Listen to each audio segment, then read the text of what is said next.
Matemáticas a tu alcance.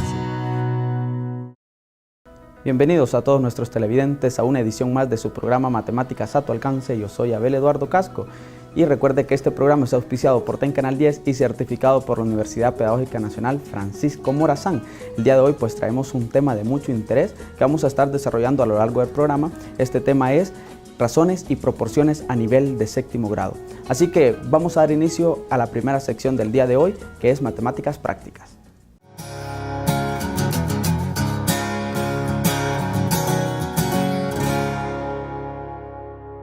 Buenas tardes, un placer tenerles nuevamente en nuestro programa Matemáticas a tu alcance, específicamente en su sección Matemáticas Prácticas. Este día pues vamos a conversar con ustedes y a compartir con ustedes un tema muy interesante de matemática. Así es, el tema que vamos a trabajar hoy es para trabajarlo con estudiantes de séptimo grado, pero claro, usted puede aportar con los conocimientos que ya tiene. Y se trata de las razones y proporciones, ¿verdad? Es a nivel de séptimo grado que lo trabajamos y siempre les traemos un problema interesante. Sí, recordemos que las razones se vienen viendo desde el primer y segundo ciclo, ¿verdad? de educación básica. Así que es una ampliación de los conocimientos que tienen desde cuarto, quinto y sexto grado. Así que esperamos que este programa sea muy interesante, que aprendan de mucho aprendizaje. Y ahora vamos a leer el problema que les traemos este día. El aire se compone principalmente de nitrógeno, oxígeno y un bajo porcentaje de otros gases. La razón de nitrógeno, N, al oxígeno O en el aire es de aproximadamente 4:1. ¿Cuántos litros de nitrógeno hay en 20 litros de aire? Presentemos dos soluciones para el problema. Interesante el problema que nos ha planteado Flavia, ¿verdad? Es un problema en el cual nosotros vemos la aplicación que tiene el concepto de razón. Y entonces para que ustedes aprendan y que tengan las bases para resolver el problema, vamos a compartir con ustedes algunos conceptos necesarios para ello. Así es, recordemos, en el problema nos establecen que la cantidad de nitrógeno respecto a la de oxígeno en el aire, pues nos dicen que es 4:1. Entonces, ¿cómo podemos utilizar ese dato para encontrar la solución o la respuesta a la pregunta que se nos ha planteado? Siempre le damos sugerencias, entonces a continuación vamos a ver las primeras sugerencias para la solución de este problema. Razón. La relación numérica de la medida de los lados del rectángulo se representa como 3/2. Esta misma relación se puede representar como 3:2, lo cual significa la razón entre el largo y el ancho del rectángulo es de 3:2. Ahí vemos el rectángulo que tiene 2 de ancho y 3 de largo.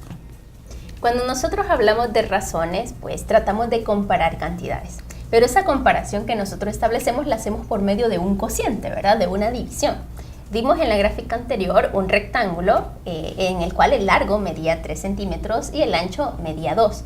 Entonces decimos, hay una razón de largo a ancho de 3/2, ¿verdad? Sí, así es. Y cuando nosotros hablamos de razón, estamos viendo cuánto una cantidad está contenida en la otra. O sea, es una comparación, ¿verdad? Y una de las características cuando ya nosotros lo asociamos con magnitudes es que estas deben estar exactamente la misma magnitud. Es decir, aquí ustedes pueden observar, estamos haciendo la comparación del largo y el ancho del rectángulo, pero ambos están en la unidad de centímetros, ¿sí? Que la comparación se hace cuando las cantidades están en una misma magnitud. Entonces vemos razón, comparación entre dos cantidades. En este caso lo asociamos con un rectángulo, pero lo podemos asociar en cualquier ámbito de la vida. Así que vamos a ver otro tips que le va a ayudar a usted para resolver el problema. Razón. Sean A y B dos números diferentes de 0. Al cociente A sobre B se le llama razón. Esta razón también puede escribirse como A2.B y se lee A es a B. Al número A se le llama antecedente y al número B consecuente. Ejemplo, la razón entre 3 y 4 es 3 es a 4 y lo vemos con 2 puntos, o 3 sobre 4, que implica siempre 3 es a 4. La razón inversa de la razón A es a B es B es a A. Ejemplo, la razón inversa de 2/3 o 2 sobre 3 es 3 sobre 2 o 3 es a 2. Muy interesante, cuando nosotros hablamos de una terminología matemática es de hacer la aclaración de cómo se debe leer, cómo se debe escribir y cómo lo debemos interpretar. Y es así pues que una razón nosotros la podemos tener diferentes notaciones, ¿verdad? La podemos colocar como 2 Por ejemplo, si es la razón de 2 a 3, 2 puntitos 3 o 2 como una fracción 2 sobre 3. Es muy interesante. Y si hablamos de la razón inversa, entonces solamente hay que intercambiar los términos. El antecedente se vuelve consecuente y el consecuente se vuelve antecedente. Hay que tener muy en consideración para la comunicación matemática, que es importante, ¿verdad? La interpretación es importante cuando trabajamos la razón y su razón inversa. Esa interpretación es muy bueno que los estudiantes la hagan y que trabajen la razón en esos dos sentidos para que entiendan bien de la situación práctica que están trabajando. Por ejemplo, si decimos nosotros que comparamos 3 sobre 2, si nosotros hacemos ese cociente, como la razón es un cociente, obtenemos 1.5. Estaríamos diciendo que, por ejemplo, el 2 cabe en 3 una vez y la mitad del mismo, ¿verdad? 1.5. Entonces, interpretar eso es importante y es necesario que lo enseñemos a los estudiantes qué significa realmente ese cociente que encontramos. Y que vean la diferencia, ¿verdad? Que no es lo mismo una razón que su inversa. Porque si tomamos el ejemplo que estaba mencionando Flavia, si 3 es a 2, es diferente de 2 es a 3, porque vamos a ver cuántas veces está contenido el 3 en el 2. Y ahí nos va a dar 0.6, ¿verdad? Y un montón de decimales de más. Pero ya es diferente, 1.5 es diferente a 0.6. Ojo con eso para todos los que están viéndonos. Veamos otra gráfica que nos va a dar más elementos para resolver el problema. Una razón no cambia si sus dos términos se multiplican por un mismo número diferente de 0. Es decir, si tenemos a es a b y lo multiplicamos a por n y b por n, entonces n debe ser diferente de 0 para que se mantenga la razón. Ejemplos. 3 es a 4 igual a 6 es a 8. Si vemos 6 es a 8, hemos multiplicado 3 por 2 y 4 por 2, por un mismo número. Igual, eso va a ser igual a 6 es a 16, igual a 15 es a 30. Lo podemos expresar con los dos puntitos o también podemos ver ahí abajo otra expresión como 5 entre 2 es igual a 10 entre 4, es igual a 15 entre 6 y es igual a 20 entre 8, que es lo que antes llamábamos fracciones equivalentes. En una razón escrita, en su mínima expresión, ambos términos son números naturales los más pequeños posibles. Ejemplo, si tenemos 20 es a 28, una razón en su mínima expresión equivalente a esta se obtiene dividiendo 20 entre 4 y 28 entre 4. Y nos quedaría la razón 5 es a 7, que es equivalente a 20 es a 28. Acabamos de ver una propiedad que tienen las razones, que si nosotros tenemos una razón y multiplicamos por un mismo número el antecedente y el consecuente, la razón se mantiene. Entonces, muchas veces podemos en una situación comparar cantidades, pero al plantear esa razón, la podemos reducir a su mínima expresión y entender todavía mucho más el concepto. Así es. Entonces, y son razones equivalentes, es decir, que si yo hago la comparación, se mantiene el mismo cociente. Por ejemplo, si yo tengo la razón 4 es a 2, que es fácil, ¿verdad? 4 es a 2, sabemos que es 2. 2 cabe 2 veces en 4.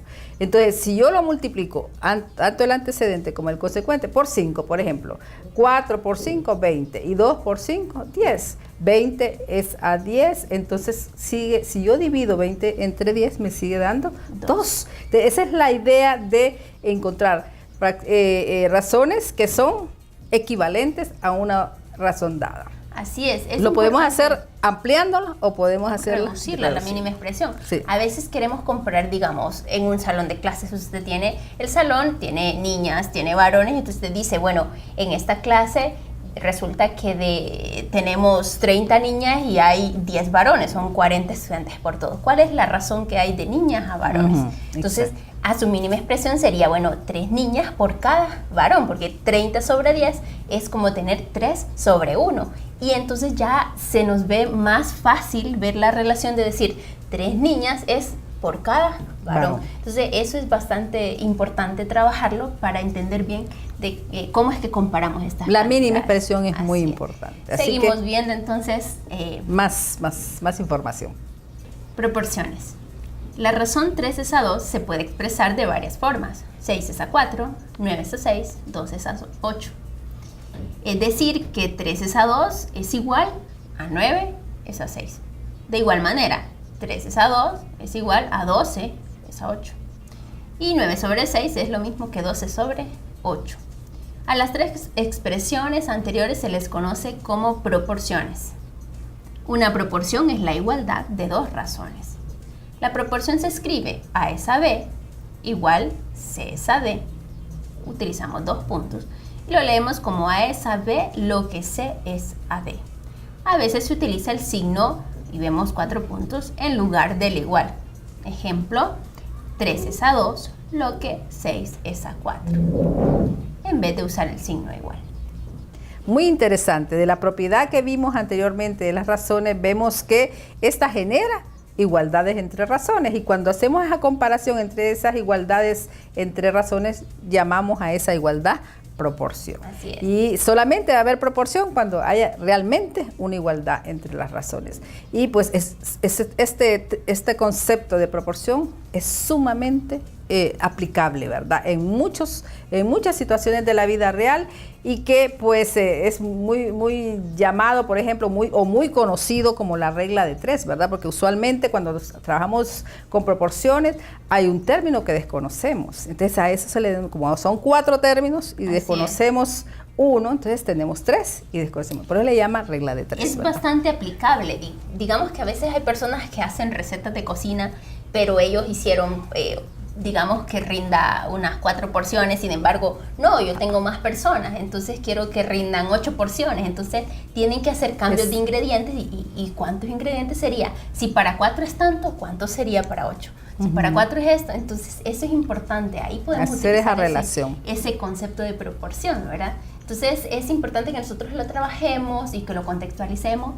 Lo usamos también en tantos por ciento, podemos utilizar para generar esa fórmula que siempre utilizamos en porcentaje, la podemos generar utilizando proporciones.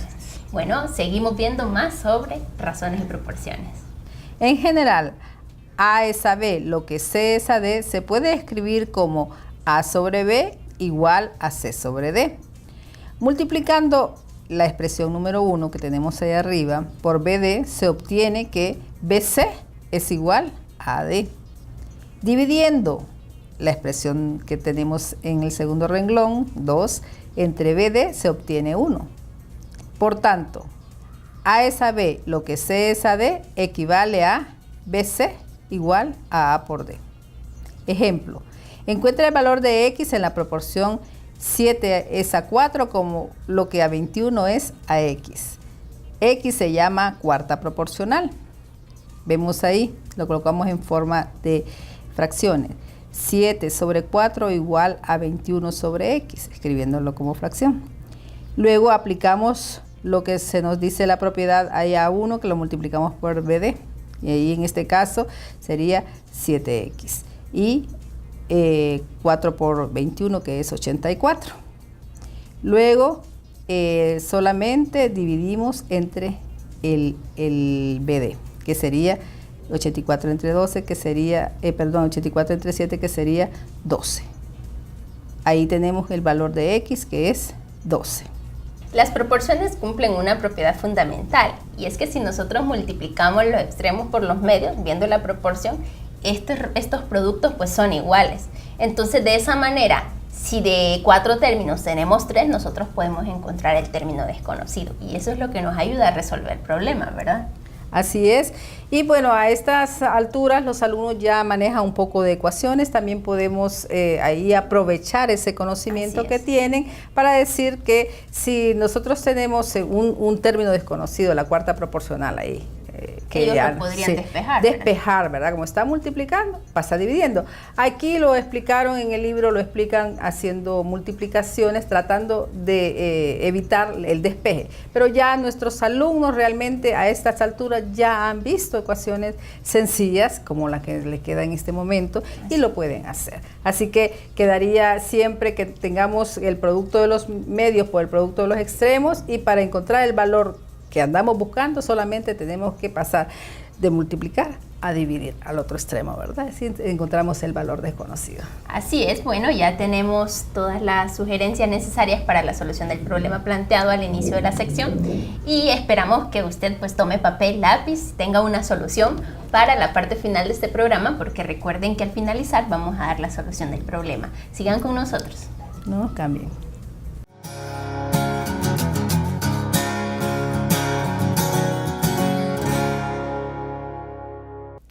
Muy interesante cada uno de los aportes que han dado las licenciadas para poder desarrollar este problema. Espero que usted haya hecho las anotaciones necesarias y así pueda aprovechar todas las pausas para poder desarrollar este problema.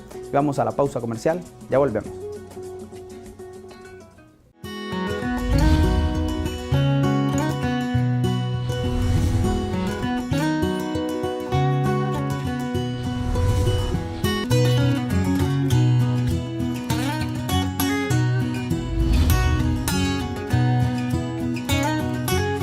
Matemáticas a tu alcance.